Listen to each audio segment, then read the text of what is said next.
నాకు ఇది క్లారిటీ లేదు. మిమ్మల్ని మీ దగ్గర నుంచి తెలుసుకోవాలనుకుంటున్నా. పార్లమెంటులో పాస్ అయినటువంటి బిల్లుని కోర్టు రద్దు చేయవచ్చా? సుప్రీం కోర్టు ఖచ్చితంగా. చేయొచ్చా? జ్యుడిషియల్ రివ్యూ అంటే అర్థమే అది. ఏ మేరకు అంటే చట్టం చేసే హక్కు కోర్టుకి లేదు. ఏ మేరకు కోర్టుకు ప్రశ్నించే హక్కు, నిర్ణయించే హక్కు ఉంది, బాధ్యత ఉంది అంటే ఇది రాజ్యాంగబద్ధమా కాదా? పార్లమెంటు దేవుడు కాదు. ఓకే. పార్లమెంటు కూడా రాజ్యాంగం పరిధి లోపల పనిచేయాలి. సుప్రీం కోర్టు దేవుడా సార్? సుప్రీంకోర్టు దేవుడు కాదు. మరి సుప్రీం కోర్టు ఇప్పుడున్న సిస్టమ్ ఏదైతే ఉందో అది కరెక్ట్ అంటారా? దీనికి సార్ అంటే చాలా కాలం క్రితమే ఒక సుప్రీంకోర్టు న్యాయమూర్తి చెప్పారు, నేను సుప్రీంకోర్టు తప్పులు చేస్తున్నప్పుడు, పరిధి దాటుతున్నప్పుడు నా అంత నిర్ద్వంద్వంగా ఖండించిన మనిషి భారతదేశంలో లేడు. సుప్రీంకోర్టు న్యాయమూర్తులు ఎదురుగా, పదవిలో ఉన్న న్యాయమూర్తులు ఎదురుగా, ప్రధాన న్యాయమూర్తి ఎదురుగా నేను ప్రశ్నించాను, ఒకసారి కాదు చాలాసార్లు. కాబట్టి అప్పటికిప్పటికీ కోర్టు తన పరిధిలో ప్రవర్తించాలనే విషయం నాకు ఏమాత్రం సందేహం లేదు. అదే సమయంలో కోర్టుకి పరిధి ఉన్నది, కోర్టుకి బాధ్యత ఉన్నది. మీరు ఇప్పుడు ఒక చిన్న ఉదాహరణ చెప్తాను, తర్వాత మీ దానికి వద్దాం. సార్ మీరు ఒక ఐఏఎస్ ఆఫీసర్, ఐఏఎస్ ఆఫీసర్ కావడానికి ఒక ఎగ్జామ్ రాశారు అండ్ దానికోసం మీరు పాటుపడ్డారు. మీకు తర్వాత కూడా శిక్షణనివ్వడం జరిగింది. ఇదంతా జరిగింది. కానీ ఒక సుప్రీంకోర్టు న్యాయమూర్తిని అపాయింట్ చేయడానికి సిస్టమ్ ఏమిటి? దానికి వద్దాం తర్వాత. ముందు కోర్టు బాధ్యత చూద్దాం. 1998లో ఈ దేశ చరిత్రలో బహుశా ఒక విచిత్రమైన సంఘటన జరిగింది. రమేష్ భండారీ అని చెప్పిన ఉత్తరప్రదేశ్ గవర్నర్గా ఉన్న ఆయన, మీరు చెప్పారు ఆఫీసర్ తల గొప్ప వాళ్ళని భవంతో చెప్పారు. ఆయన గొప్ప officer, foreign service officer, former foreign secretary. దరిద్రమైన పని చేశాడు. యూపీ గవర్నర్గా ఉండి స్పష్టమైన మెజారిటీ కళ్యాణ్ సింగ్ ప్రభుత్వం అనుకుంటే, ఏమాత్రం సంఖ్యాబలం లేకుండా అప్పుడు కాంగ్రెస్ పార్టీ నాయకుడిగా ఒక ఆయన వచ్చాడు. ఆయన సంగతి తర్వాత చెప్తాను. అంటే మన దేశం ఎంత విచిత్రమైందో మీకు అర్థమవుతుంది. మనం అంత చాలా హడబడిపోతున్నాం, మచ్ మోర్ కాంప్లికేటెడ్. ఆయనకి ఏమీ సంఖ్యాబలం లేకుండా ఢమాన్ని ఈ ప్రభుత్వం రద్దు చేసి ఆయన ముఖ్యమంత్రిగా ప్రమాణ స్వీకారం చేయించారు. అసెంబ్లీలో వాళ్ళకి ఓట్లే లేవు, కానీ అసెంబ్లీ జరగకుండా స్పీకర్ని పక్కన పెట్టుకుని మేము గెలిచేసామని ప్రకటించేసుకున్నారు. గతి లేక సుప్రీంకోర్టుకి వెళ్ళారు. నేను మొట్టమొదటిసారిగా సుప్రీంకోర్టు పాత్రని అక్కడ ఆ సందర్భంలో సమర్థించాను. మామూలుగా రాజకీయ విషయాల్లో జోక్యం చేసుకోకూడదని గట్టిగా వాదించాం. ఎందుకంటే ఇక దానికి పరిష్కారం లేదు, వీధుల్లో పడి తన్నుకు చావడం తప్పితే. సుప్రీంకోర్టు మీరక్కడ కోర్టు పర్యవేక్షణలో సీసీటీవీ కెమెరాల ఎదురుగా, మీడియా ఎదురుగా ప్రతి మనిషి ఓటేసేట్టుగా ఓటు వేయాలని నిర్ణయం చేసింది. సుప్రీంకోర్టు ఆనాడు ఆ నిర్ణయం చేయలేదనుకోండి, అంతర్యుద్ధమేగా దేశంలో ఇంకా. కాబట్టి కోర్టుకి పాత్ర ఉన్నది, పరిమితమైన పాత్ర ఉన్నది. ఏ సంస్థ అయినా రాజ్యాంగం పరిధి లోపలే పనిచేయాలి. రాజ్యాంగం పరిధి లోపల మీ చట్టం ఉందా లేదా కోర్టు నిర్ణయం చేసే బాధ్యత ఉన్నది. చట్టం పరిధి లోపలే మీరు చేసిన నిబంధన ఉందా లేదా కోర్టుకి ఆ బాధ్యత ఉన్నది. నిబంధన లోపలే మీరు చేసిన చర్య ఉన్నదా లేదా కోర్టుకి ఆ బాధ్యత ఉన్నది. లేకపోతే ప్రతి వ్యక్తి, ప్రతి సంస్థ విశ్వసంగా నాకేది నేను ఒక రాజుని, దేవుడు నన్ను ఇక్కడ తీసుకొచ్చాడు, నా ఇష్టం అని చెప్పిన ప్రవర్తిస్తే అది ప్రజాస్వామ్యం కాదు. కోర్టుకే పరిధులు ఉన్నాయి. కానీ ఇప్పుడు మా సమస్య ఏంటంటే సుప్రీంకోర్టు దేవుడు కాబట్టి మనం అంగీకరించట్లా. సుప్రీంకోర్టు తప్పులు చేయదని కాదు. సుప్రీంకోర్టు సుప్రీం, ఎందుకంటే ఆ తర్వాత ఇంకెవరు లేరు, ఇంకెవరు మార్గం లేదు ప్రస్తుతానికి. తర్వాత ఇంకో 6 నెలల తర్వాత సుప్రీంకోర్టు తప్పని చెప్తుంది. అన్యాయంగా మెజారిటీ లేనటువంటి వాళ్ళని, మెజారిటీ ప్రభుత్వాన్ని దింపేసి ఏమాత్రం సంఖ్యాబలం లేనటువంటి నాయకుడిని తీసుకుని ముఖ్యమంత్రిని చేశారు. సుప్రీంకోర్టు జోక్యం చేసుకోవాల్సి వచ్చింది. ఎందుకంటే అసెంబ్లీలో అన్యాయంగా మెజారిటీ లేకుండా మెజారిటీని ప్రకటించి సుప్రీంకోర్టు నిర్ణయం చేసింది. మరి సుప్రీంకోర్టు జోక్యం చేసుకోకపోతే దేశానికి పరిష్కారం ఏంటి? వీధుల మీద మనం హింసతోనా, తుపాకులతో ఎదుర్కొందామా? కాబట్టి కొన్ని పరిస్థితుల్లో సుప్రీంకోర్టు అవసరం. అయోధ్య ఉన్నది, అయోధ్యలో హిందువుల గొడవ హిందువులది, ముస్లింల గొడవ ముస్లింలది. మనం ఏంటి కత్తులతో యుద్ధం చేసుకోమందామా? ఏదో ఒక నిర్ణయం చేయాలి. ఆ నిర్ణయానికి మనం కట్టుబడి ఉండాలి. నాకు నచ్చితేనే నేను ఒప్పుకుంటాను, నచ్చకపోతే నేను ఒప్పుకోనంటే దేశం నడవదు. ఎన్నో సందర్భాల్లో సుప్రీంకోర్టు తప్పులు చేసింది. ఆ కోర్టే మళ్ళీ తర్వాత గతంలో తప్పు చేశాము, దాన్ని మార్చుకుంటున్నామని చెప్పారు. ప్రపంచం అంతా జరుగుతుంది. సుప్రీంకోర్టు ఉదాహరణకి న్యాయమూర్తులను తామే నియమించుకుంటూ ఒక ఆదేశం ఇచ్చింది. నేను దాన్ని వ్యతిరేకించాను, బహిరంగ వ్యతిరేకించాను.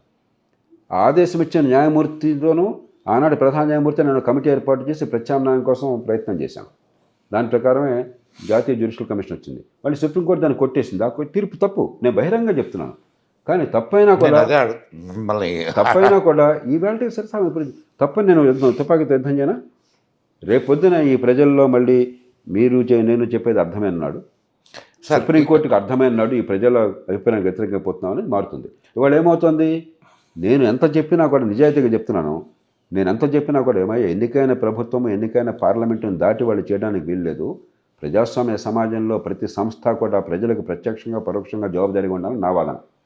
కానీ ఈ దేశంలో ప్రజలు అట్లా అనుకోవట్లా. ప్రజలకు రాజకీయం మీద ఉన్న విముఖత వల్ల సుప్రీంకోర్టు మంచిది, వాళ్ళు చెప్పింది వినొచ్చు, వీళ్ళు దొంగలు అనుకుంటున్నారు. అది వాస్తవం కాదు, కానీ అనుకుంటున్నారు. అలా ఉన్నంతకాలం మొత్తం నడుస్తుంది. ఒక 20 ఏళ్ల తర్వాత పరిష్కారం వస్తుంది.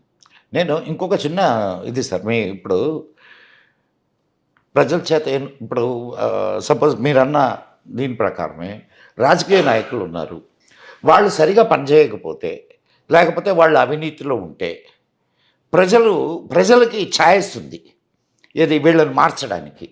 కానీ వాళ్ళకి ఎక్కడ ఛాయిస్ ఉంది? వాళ్ళని సంస్కరించడానికి లేదా వాళ్ళని ఒక ఇదిలో తీసుకురావడానికి దానికి ఉన్నటువంటి అవకాశం ఏమిటి? అందుకనే దీనికి కొన్ని పద్ధతులు ఉన్నాయి. మన పద్ధతులు అమలు చేయట్లా. సుప్రీంకోర్టు ప్రధాన న్యాయమూర్తి కావచ్చు, న్యాయమూర్తి కావచ్చు, హైకోర్టు న్యాయమూర్తి కావచ్చు, తొలగించే అధికారం పార్లమెంటుకి రాజ్యాంగం ఇచ్చింది. పార్లమెంటుకి ఆ విజ్ఞత లేకపోతే, ఆ విచక్షణాధికారాన్ని ఉపయోగించినటువంటి విజ్ఞత లేకపోతే అవసరమైనప్పుడు నిజంగా అవినీతికో లేకపోతే మరింత అనుచిత ప్రవర్తనకు పాల్పడితే తొలగించే బాధ్యత పార్లమెంట్కి ఉన్నది. కానీ దాంట్లో ఎక్కడ సార్ ఇప్పుడు దానికి 2/3 మెజారిటీ ఉండాలా? అండ్ ఇంకా దాన్ని విచారించేవాడు కూడా ఇంకొక సుప్రీంకోర్టు న్యాయమూర్తే ఉంటాడు.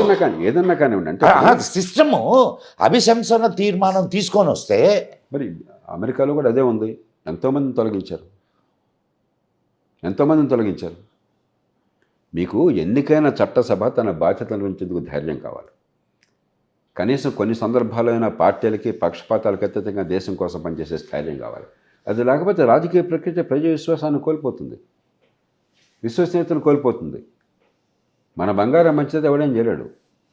కాబట్టి సమస్యలు చాలా ఉన్నాయి. చివరికి మన బంగారం బాగుంటే మిగతా అంతా సర్దుబాటులోకి వస్తుంది. అంటే ఇక్కడ నాకు ఇప్పుడు ఒకదానికి సొల్యూషన్ కనిపిస్తుంది. ఎందుకు ప్రభుత్వం సరిగా పనిచేయలేదు, ఓటును మార్చుకోవచ్చు మీకు నాకు. ఇక్కడ కూడా ఉంది. ఎన్నికైనటువంటి పార్లమెంట్గా బాధ్యతను విస్మరించారు. మీరు మర్చిపోతున్నారు అని చెప్పేది.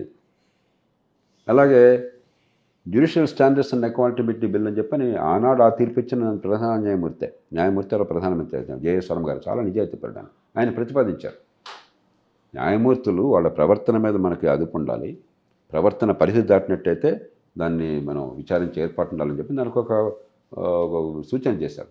దాని మీద ఒక బిల్ తయారైంది. పార్లమెంట్ పట్టించుకోవట్లేదు. ఎందుకు చేసారు? పట్టించుకున్న బిల్లుని ఇప్పుడు 2014లో బిల్ తీసుకొని వస్తే దాన్ని రద్దు చేసింది కదా సుప్రీంకోర్టు. అది ఆల్రెడీ నేను చెప్పాను. ఇప్పుడు ఆ బిల్లుకి మూలకారకుడు నేను, నేషనల్ జ్యుడిషియల్ కమిషన్కి మూలకారకుడు నేను. దానికోసం కమిటీని ఏర్పాటు చేసి ఆనాడు ఉన్నటువంటి యూపీఏ ప్రభుత్వము, ప్రతిపక్షంలో ఉన్న ఎన్డీఏ ప్రభుత్వం ఇద్దరితో కూడా, ఎన్డీఏ పార్టీ ఇద్దరిలో కూడా కూర్చుని ముందుగానే ప్రతి విషయం కూడా దాపరికం లేకుండా వారికి చెప్పి ఒక కమిటీని జస్టిస్ వెంకటాచలయ్య గారు, జస్టిస్ జేఎస్ వర్మ గారు, జస్టిస్ కృష్ణయ్యర్ గారు ముగ్గురితో ఏర్పాటు చేసి వారి నివేదిక ఆధారంగా ఈ బిల్లు వచ్చింది. అవును. దానికి సుప్రీంకోర్టు ఖచ్చితంగా తప్పు తీర్పు బహిరంగ చెప్తాను. కానీ ప్రజలు సుప్రీంకోర్టు మాట నమ్ముతున్నారు. ప్రజలకి ఇవాళ రాజకీయం అంటే ఎంత విముఖత వచ్చిందంటే వీళ్ళు ఒకరినొకరు తిట్టిపోసుకోవడం వల్ల, రాజకీయంలో ఉన్న వాళ్ళ ప్రవర్తన వల్ల కోర్టును నమ్మటం మంచిదని భావంతో ప్రజలు ఉన్నారు. కోర్టులను కూడా నమ్మడం లేదు సార్. అంటే అందుకని మేము గ్రౌండ్లో ఉన్నాం. కోర్టు అంటే ఎంత అసహ్యంగా మాట్లాడుతున్నారు, అంత అసహ్యంగా మాట్లాడుతున్నారు. ఏంటంటే నిజమే, మన కోర్టుల్లో సమస్యలు ఉన్నాయి, రాజకీయంలో సమస్యలు ఉన్నాయి, పార్లమెంట్లో సమస్యలు ఉన్నాయి, అసెంబ్లీలో సమస్యలు ఉన్నాయి. మనం ఖచ్చితంగా దానిలో మార్పు కోసం గొంతెత్తి పోరాడాలి. కానీ మనం పోరాటం చేసే తీరు ఈ వ్యవస్థలకు ఉన్న కొద్దిపాటి బలాన్ని, విశ్వసనీయతను కూడా నాశనం చేసే పరిస్థితి అరాచకత్వం వస్తుంది. అందుకనే మన భాష కానీ మన పోరాట పద్ధతులు కానీ ఆ పరిస్థితి దాటకూడదు. కొన్నాళ్ళకి మంది వేస్తే ఉన్నాళ్ళు కూడిపోకూడదు.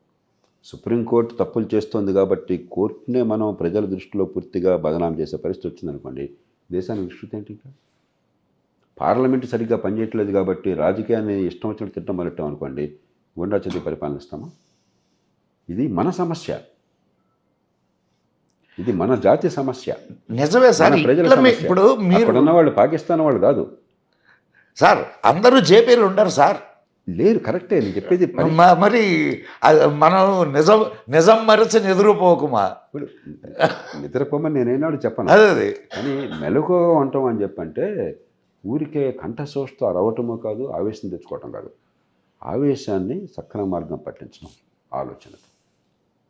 నీకు ఎంత బలం ఉన్నా కూడా అర్జునుడు ఏం చెప్పాడు, వీళ్ళు ద్రోణాచార్యుడు అడిగినప్పుడు అర్జునుడు కనిపించింది ఆ పక్షి గుడ్డి తప్ప ఇంకోటి కనిపించలా. విద్య గలవాడు. జేపీ గారు అర్జునుడు ఒకటే సార్, మాకు దాంట్లో సందేహం ఏం చెప్పేది. లేదు. మన సమాజం శక్తి సామర్థ్యాన్ని చాలా లోతుగా సందర్భానుసారంగా ఉపయోగించాలి తప్ప ఆవేశాన్ని అదే పనిగా ప్రకటించేసి ఉన్న మంచిని కూడా చెడగొట్టే పరిస్థితి వస్తే మనం సమస్యలో భాగం అవుతాం, పరిష్కారంలో భాగం కాం. సమస్యలు ఉన్నాయి భారతదేశంలో. పరిపాలనలో ఉన్న సమస్యలను నా అంత గట్టిగా విమర్శించిన వాడు ఇంకొకరు లేడు. ఏనాడు నేను రాజ్యపడలా. కానీ విమర్శించడం అని చెప్పంటే ద్వేషించడం కాదు, ఆఫ్ కోర్స్ ఆత్మస్థైర్యాన్ని కోల్పోవటం కాదు, పరిష్కారాన్ని చూపెట్టడం, పరిష్కారం కోసం పోరాడడం. కొన్ని సందర్భాలు వాళ్ళు సాధ్యం కాకపోతే రేపు చేద్దాం. నాకు అధికారం వస్తే అంతా బాగుంది, నాకు అధికారం లేకపోతే అంతా చెడిపోయింది, ఇది పద్ధతి కాదు. ఆఫ్ కోర్స్ దేనికి అది సమాధానం కాదనుకోండి. నీకు అధికారం ఉన్నా లేకపోయినా మీరు ఇవాళ విజయం సాధించకపోయినా లక్ష్యాలు మారవు. నిజాయితీ అయిన లక్ష్యాలు అంతవరకు ఇవాళ కాకపోతే రేపు సాధించుకుందాం. ఒక్కరోజు అన్నీ సాధ్యం కాకపోవచ్చు, ఒకరోజు జరిగితే అంత. నేను 5 ఏళ్లలో దేశం మొత్తం మారిపోతుంది నాకు కళ్ళగన్నవాడిని. అవును సార్, దానికోసం నా జీవితాన్ని అంకితం చేసి మాకు తెలుసు సార్. కానీ నాకు అర్థమైంది మానవ సమాజం అంత తేలిగ్గా మారదు మనం కోరుకున్నంత వేగంగా, కానీ ఖచ్చితంగా దీర్ఘకాలంలో మారుతుంది. దానికి క్రమక్రమం అడుగులు వేయాలని అర్థమైంది. That's all. అడుగులు వేయాలి అంతే తప్ప, ఓపికగా అడుగులు వేయాలి తప్ప నిరాశపడిపోయి, నిస్పృహ పడిపోయి, లేకపోతే ఆవేశపడిపోయి పిచ్చి పిచ్చిగా ప్రవర్తిస్తూ ఉపయోగం లేదు. Of course sir.